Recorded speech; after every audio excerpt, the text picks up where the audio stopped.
Voice of Change News. This is Voice of Change Radio News. I'm Amanda Kumalo. A quick look at stories making the headlines. President files papers as nomination quota sits today. In business news, citrus exports to China set to resume. In regional and international news, fighting surges in Sudan's capital as 3-day ceasefire expires.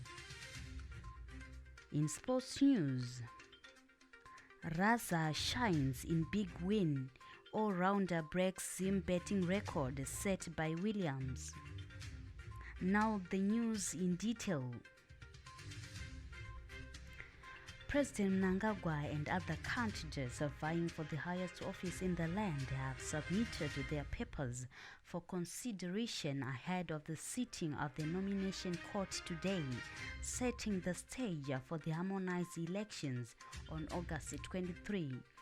The nomination court will today consider and accept candidates for presidential, parliamentary, and local authority elections. The High Court in Harare will house the nomination court considering the presidential candidates, while it will sit at all the 10 provincial capitals for parliamentary candidates. Council offices across the country will be the venue for the nomination court to consider candidates for local authority elections. President Mnangagwa's papers were submitted some time ago in a display of the ruling ZANU-PF party's organizational acumen. Opposition political parties have also submitted their papers before the sitting today. Speaking at a press conference in Harare yesterday, Zimbabwe Electoral Commission ZEC Chief Elections Officer Mr. Otwele Sly Gwarna said all was set for the nomination court sitting. Moving on to business news. Zimbabwe will next month resume citrus exports to China as the two sister republics continue to explore mutually beneficial trade, Chinese envoy to Zimbabwe, Ambassador Zhou Ding, has said. Ambassador Zhou revealed this when he spoke to journalists in Harare yesterday after paying a courtesy call on Vice President Dr. Constantino Chiwenga. The exports will go a long way in balancing Zimbabwe's trade deficit and bring the much-needed impetus in citrus farming, which has been picking up lately on the back of the Second Republic's re-engagement drive that has seen locally produced products finding their way on the export basket, coupled with increased farm production.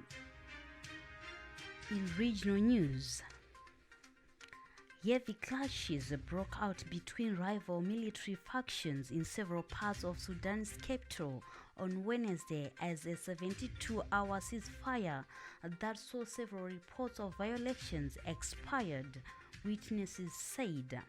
Shortly before the truce ended at 6 a.m., fighting was reported in all three of the cities that make up the wider capital around the confluence of the Nile.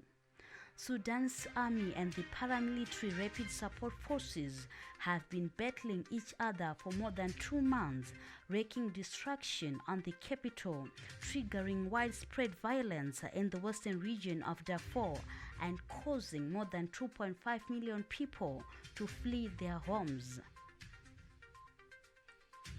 And finally, in sports news, Raza yesterday produced a classic all-round performance, scoring the fastest ODI century by a Zimbabwean along the way as the Chevrons defeated the Netherlands in a high-scoring ICC World Cup qualifier Group A match at the Harare Sports Club. The 37-year-old was in a destructive mood, first with the ball, when his 4-wicket haul helped contain the Dutch, who still went on to score a competitive 315 over 6 in their allotted overs after they were sent into bat first. Then for the second time in as many games, Zimbabwe had to successfully chase down a big total just 2 days after overhauling Nepal's 291 with 35 balls to spare. That brings us to the end of this bulletin. Voice of Change News.